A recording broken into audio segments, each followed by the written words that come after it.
Balandi sokoza moboti.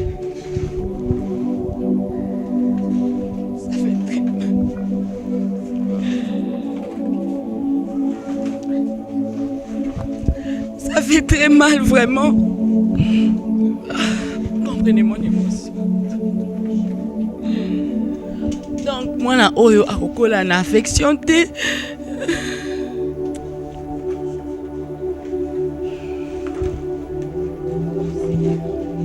Vraiment nazo senga na ba diaspora naza moboti moi naza na ba caprice moko boye cet enfant azana muto kosalela ete azokola mba moko lokwa mukolo vraiment bandeko bosunga bano yo bosunga bango na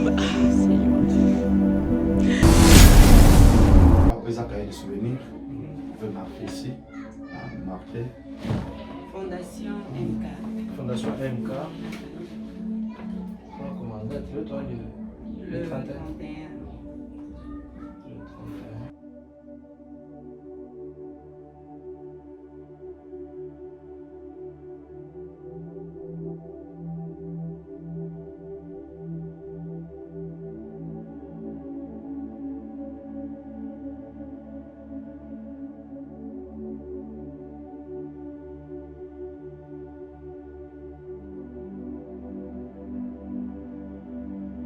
MK, ça la maman Lydie.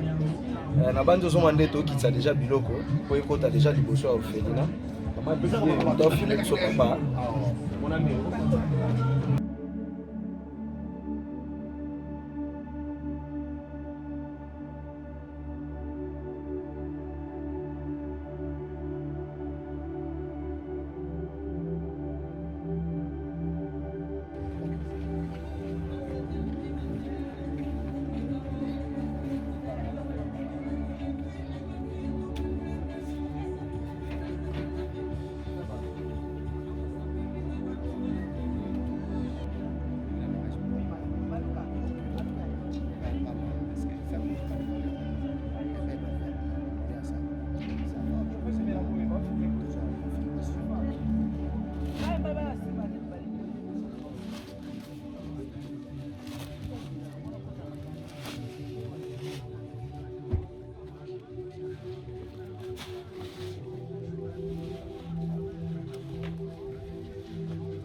Bachonga libanda wana.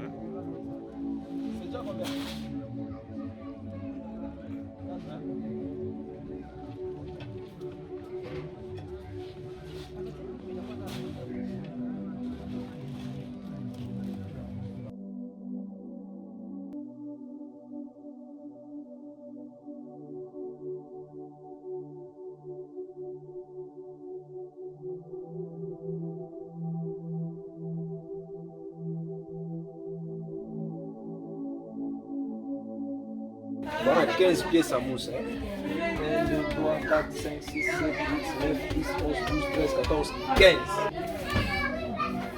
Merci maman Nathalie. D'accord. MK, Toza, ONG Omoni, presque Tokiti, Nyon Soto, Bandego Bango, Kande Olobaki, Kalate Azoya, ceux qui ont été Oyana et Moko.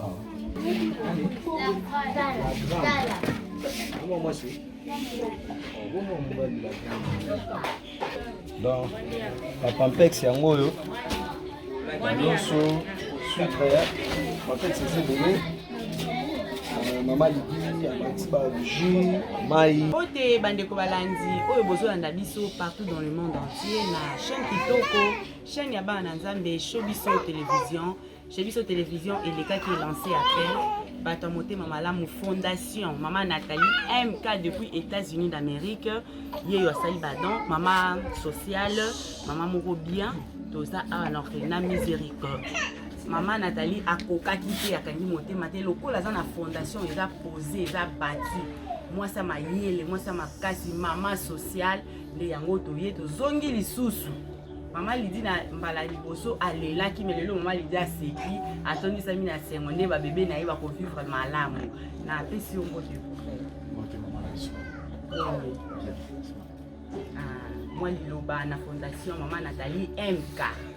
Vraiment, merci beaucoup Maman Nathalie MK pour l'assistance. On va faire le rôle du besoin de la paix, art social et à la clé. La vie n'a eu ma beaucoup de cancate et zangate. Bon, les esclaves n'a eu. Voilà, beaucoup de toujours soutenir Bana Oyo, les Amanamu. Il y a des besoins qui sont ici vraiment. Pour le temps, nous sommes à la télévision. Vraiment, nous avons besoin de vous. Nous avons besoin de vous. Et chaque moment, chaque instant, Oyo. Tous en avoir pour ça, vraiment, vous avez sauté pour soutenir Bana Oyo. En fait, que les bases utiles. Lobby Bayo, pour la moitié, ça m'a beaucoup. Bana Basse Basalé en Bazokola. Nous avons aussi besoin de machine à coudre. Bana Bayo, pour la tête, Misala. Vraiment, il y a beaucoup de choses. Vraiment, merci. Merci beaucoup à Art Oyo. Vraiment, nous avons besoin de belé. Quand on dit le lobby, dans Proverbe 19, verset 17, celui qui donne aux pauvres prête à Dieu, et Dieu lui rendra selon ses œuvres. Merci. Bandeko balandi, Maman Nathalie MK Fondation Nathalie MK epesi bana ba mousse, epesi bana ba loso, sucre, maya komela jus, couche, auto bengaka awa pampers. Epesi poudre, epesi ba crayon pour na ko tia bana.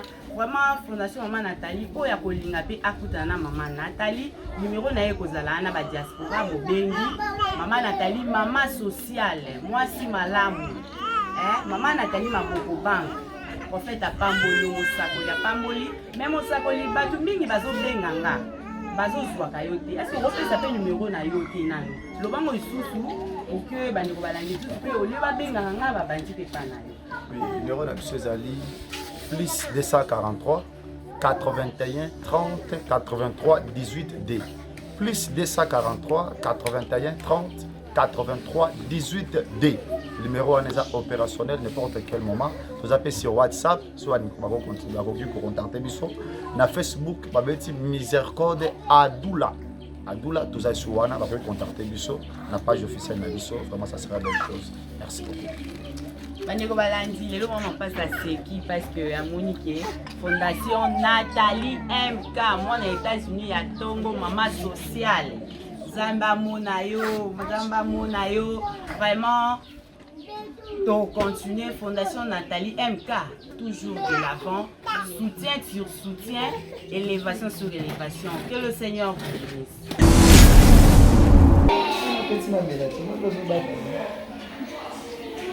Bandeko balandi na musala makasi ko bandeko biso ko ba parents oza mo bana mibale o craquer mo bana 4 biso biso bana 5 déjà na face kaka mutu Maman Rebecca azana bango ebele boye Maman Rebecca tika vraiment nzambe ya Lola ensemble na nzambe ya Maman Nathalie MK apambola yo vraiment mba oyo misusu pe ya maladi to nini bazaki on est sur la bonne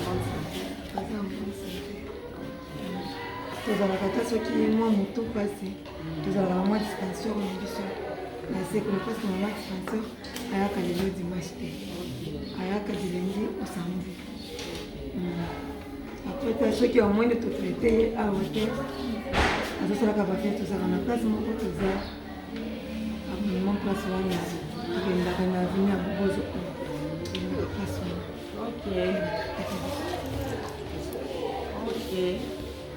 Maman c'est là, Toké Chico. Maman Rebecca, Fondation Maman Nathalie MK à Salidon na Oyo, apesi loso, apesi sucre, apesi na bilamba pona bana na ba nini ya kobonsela bango ba mbetu na bango. Vraiment moi liloba pona Maman Nathalie MK. Maman Nathalie, elle va se zamba pambola yo. Akanisela yo makasi. Na oyo muke elongwe wana nzambe abakisa ebele mpo jour mosusu otala biso lisusu bana bolobi nini na mama Nathalie?